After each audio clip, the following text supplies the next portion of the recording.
Po më duke sikur kur një ditë ke mungu në shkollë me thirrë me i raportu para kujdestarit klasës, kjo është katastrofale, kjo është shkelje drejtave në mënyrë drastike.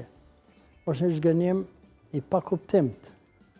Për arsye se tash mu po vjen shumë mirë që keni ftuar dhe avokatin në Nerum, për arsye se kur flasim për këtë temë është një temë shumë e ndihshme dhe bëhet fjala për qytetarët e një shteti. Tash unë prapë ju referohem aty në zyrtarëve të cilët nuk e di, e bojnë me vedi apo pa vedi, duhen me kuptu fort mirë se pensioni trajtohet si pronë private e individit. Kështu që ai për atë pronë, unë para 2-3 ditë e pash në media një pensionist ja pas kanë nalë 4-5 muja, 7-8 muja, unë iva shumë keq. Do thotë, na ende nuk kemi arë në atë shkallë të qytetërin me kuptua se shteti do të me kry obligimet dhe i qytetarve. Nëse mirë, s'po thamë që fondi pensional o invalidor ma nuk ekziston, po me gjithat, këto që janë të premtume për i shtetit për pensionerin, a i do të takzoj atë drejt. Tash, rreth asaj lajmëri, më duket që ma mire dhe avokati, po kjo bëhet fjala për shkeljet të drejtës dhe lirisë njeriut, për arsye se çdo zhgënjim o shkeljet drejtës ti. Shteti derisa nuk i marr këto, nuk i merr me i trajtu ashtu si i njihen, ashtu si po i përjetojmë na shumë ranë, po të thëmë drejtë se unë marr kontakt edhe me pensionerat që jetojnë jashtë tash. Cilat janë ato pikat cilat i çdo shteti me i hulumtu, ato nuk i hulumtojnë, përse nuk e di. Cilat janë pikat që sipas shtetit do t'i hulumtoj, po i neglizhon? Po, për shembull, nëse një shtetas joni e gëzon pensionin e moshës në Gjermani, e merr edhe këtu. Kjo nuk është e drejtë, sepse shtetet tjera këto pikërisht i hulumtojnë.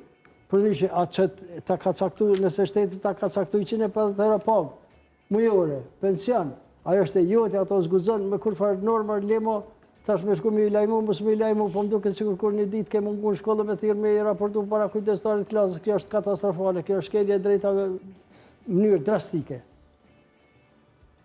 Pra, thoni që shteti nuk po punon aty ku duhet, por sigurisht, për arsye se në farformë për maltreton pensionistët. Unë kam raste me pensione se na, u thash ma heret, ne pensionistë komunikojmë, qoftë ai Norvegji, qoftë Suedi, qoftë në Danimark, qoftë tash.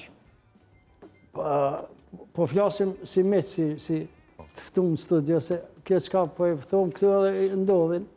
Për shembull, thot, hajdar, unë nuk guxoj me lajmërue që po e marrë dhe në Kosovë, sepse minal ka. Mirë, do më hanë.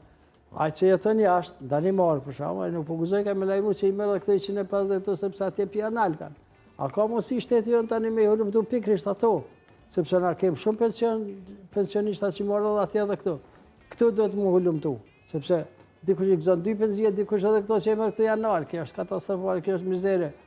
Po du me thonë që normat qytetare, do shteti jonë me i përcjell me ndjek ato normat qytetërimit sepse jem shtet. Nëse kjo ndodhë, që është po ndodhë, kjo është minimi shtetit.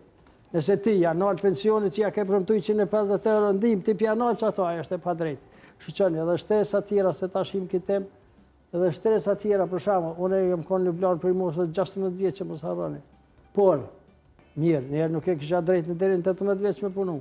Masi ku mba 18, nëse unë nuk mujtë me gjetë punë, shteti ju konë obligum mrena mujtë, nëse s'ku më gjetë punë, ma siguru mujtë ekzistencë sociale. Me raste sociale në kalojnë, lutëm, me raste shumë dishme.